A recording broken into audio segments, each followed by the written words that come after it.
Hey guys, I'm going to talk to you a little bit about today about bad bosses. Now, I've had a lot of people in my classes talk about their experiences with bad bosses, and I just thought that I would put a lot of them together and make a video about it so that maybe you can tell if that you have a bad boss. The first thing, basically a trait of being a bad boss is going to be poor communication. Um, Now, if you're spending more time in a meeting trying to decode the information that was provided to you, rather than actually listening to what they're providing you, then your boss is a very bad, poor communicator. They can also contradict themselves in meetings and give conflicting instructions to you, your employees, whatever position that you might have. Another bad characteristic of a boss is failure to provide recognition. Now, this can mean a variety of different things. It can mean not saying good job when someone takes on extra duties, or um, employee evaluations. Most of the time, I hear that employee evaluations can be months or weeks late. Employees look forward to that raise and that evaluation to let them know how they're doing. So, waiting months, weeks, years, whatever, to provide them with that feedback, that is another characteristic of being a bad boss. Um, and when you do receive good feedback, your heart stops. You're in shock because you never received any good feedback from this bad boss. Um, the next thing, characteristic that we were talking about is favoritism. Um, Now, this goes with every single job, I think, with a variety of different bosses that they feel like because they're in that position, that they can do whatever they want. Now, in some positions, yes, that makes sense. But, you know, in a certain title, you might know certain individuals that are not meeting performance goals or that have a bad attendance record. But because they're close to their boss, their job is secure. Now, your job might not be. You might be the next to go because you don't kiss butt for the boss, or however, whatever term you want to use for that. Your job might not be secure. Now, obviously, in my shoes, I feel like that is wrong because you shouldn't have to um, basically fake liking somebody to have a secure job. Now, if you're doing everything you're supposed to, you have good employee performance, you have good attendance, you have all these things, then your job should also be secure whether you like your boss or not. Now, the next thing is a boss sometimes steals credit for things that you do. Now, this could be a spreadsheet or a project or just an idea that you might have had that you brought up to them in a meeting or through email or verbally, you know. Um, Now, say you stayed late to get a spreadsheet done, and instead of recognizing you, they just took credit for your hard work and barely recognized your contribution to that project. Now, that is definitely a trait of a bad boss. You want to make sure that you cover your bases. And I'm going to give you a little tips on what to do. You can, always make sure that you have proof of what you've done. You can send an email saying, hey, so and so, I have completed this project for you. Please let me know what you think about the details that I've given. That way you always have backup for what you have done, and they can't ever say that they did it when you did it because you want adequate credit for what you've put your hard work into, especially if you stayed late. The next thing is, quote, MIA. A lot of bosses are missing in action a lot of times. They can be there, 2 hours out of an 8-hour workday, and when you need them, They're rarely around to answer the question, they're nowhere to be found, and they're unreachable by phone. Now, most bosses are on salary and they are required to be reachable by phone at most companies 24/7. So they should definitely be able to answer their phone so that they can answer your question, because that question can be very imperative for a customer or a client to be answered as quickly as possible. The next thing is unrealistic. Now, I've been at multiple jobs and I've had this happen at almost every single one where they set goals that are not attainable. They're very unattainable by the employees themselves. Now, what I mean by that is, say you work in a call center and you have to you have a certain goal of calls that you have to take in every day. Let's say that. Now, say you go to your boss and you say, I don't think that they're going to be able to reach this goal because on some of the calls you can be on there for 20 minutes to an hour and a half. Now, if you only work an 8-hour shift and your calls are averaging about an hour, you're only going to take in 8 calls minus your, lunch and breaks.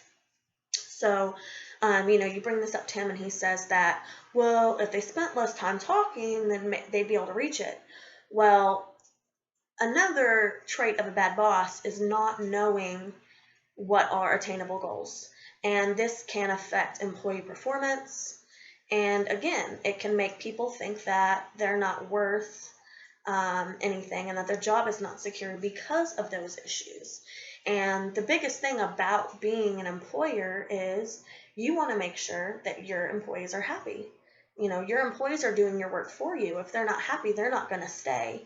And if they do stay, their employee performance is only going to be at about, 40, 50%. It's going to bring a lot of negativity and a lot of bad employee performance, which, if you're having an abrupt problem with that, then you should probably look into these things and see what your managers or supervisors are doing that could possibly be changed to better the employee experience. The next thing is over delegation. I don't know if you've had this issue, but have you ever wondered what your boss actually does? You see them on their phone all the time with, friends or family, or, on Facebook all the time. What are they actually getting paid to do? Most bosses are getting paid between $60,000 and $120,000 a year, and they've got degrees, they've maybe got a master's or a doctorate or whatever is in their field, and they're only doing 20 minutes of work in an 8-hour day. Now, to me, obviously, I don't think that's fair. I would love that job to only have to work 20 minutes out of an 8-hour workday, but over delegating is definitely a problem with bad bosses. They delegate everything down to their subordinates. So, if it's a director, maybe to an operations manager, or an operations manager to a supervisor to a lead, or a lead to employee, vice versa, whatever. So you always want to make sure that you're taking into consideration that you're not taking on any more than what you really need to, because again, this is going to go back to recognition. If you're taking on more tasks than what you have to by your job title, then you are doing more than what you are required, and you're not going to receive that recognition for that. Because if it's a bad boss, again, they're not going to give you recognition. They're going to take credit for what you do, and it's just all around a very bad employee experience. Another bad trait that I have observed is not understanding people's skills or talents. Now, for whatever reason, a lot of employers will just say, I want Stuart to do emails, and I want Angela to do spreadsheets. Now, you always want to make sure that when you assign people certain tasks, that they fit their capabilities. So, if you assign somebody spreadsheets and they don't know how to work Excel, then you're setting them up for failure, which again is a bad employee experience. You want to make sure that you are using them for their talents and for their capabilities, and giving them, the best experience that they can have there. Whenever you do that, employees are most likely going to stick with that company. Lacks integrity. Now, this again ties into a little bit more than, I'm sorry, a little bit of what we've talked about already, but when they break the rules for their own benefit. So, say they put a rule in that says that no one is allowed to have their phones. Nobody, not anybody. And your boss walks in and they're on their phone. They're not talking to their boss. They're not talking to somebody about work. They're on Facebook or Twitter or YouTube or whatever. Now, I can understand you're getting paid a lot more. That makes sense. But if you're going to set rules, then you also need to follow the rules yourselves around your employees. What is the biggest quote that I've ever heard? Lead by example. If you are not leading by example, then people are not going to follow you. Plain and simple. Now, managing through fear. This means that they have fired someone just to show that they are in control.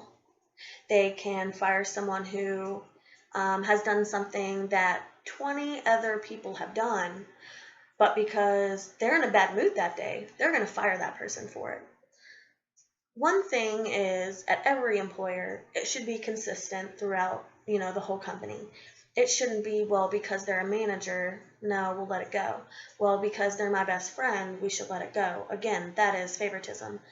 You are supposed to have everything across the board, no matter what, for all employees of that company. Sense of entitlement. Now, I've also experienced this one. They don't follow the rules because they feel like they're entitled to do whatever they want to do. And that's just not how, managing people works. Arrogance. So, this one is when your boss walks in, and every time you see him, he is always talking about his achievements, how maybe they have gotten a raise, or maybe they have a master's degree, or whatever that may be. It's like a press release of their greatness all the time. They never have anything negative to say about themselves, but they want to be negative to you. But to them, they're the best possible thing that could have ever happened to this company. And the one thing that I can tell you is everybody can be good for a company, but everybody is expendable at some point. So I would never want any boss to be arrogant about that, because arrogance is not a very good thing. And especially for employees to know that you're being arrogant, it can cause some disruption in the employee performance as well. Vindictive. Now, I've had some people that are very vindictive. And when I say that, that means you can't ever disagree with them. You can't ever give a suggestion without being asked for it.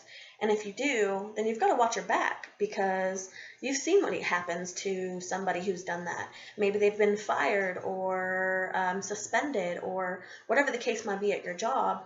But vindictive, I don't understand why people would be vindictive. I mean, you want someone to disagree with you if you're wrong. You want to know what you can do better.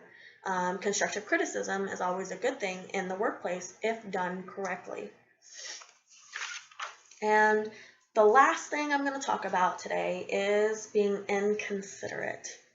If he's using the company's weekly meetings to talk down to everybody, instead of doing it professionally on a one-on-one basis, or if he's just very disrespectful to people in general in these meetings, that is a bad boss. They should never do that in a professional setting with a lot of people. It should always be on a one-on-one basis, especially when it is regarding one person's performance.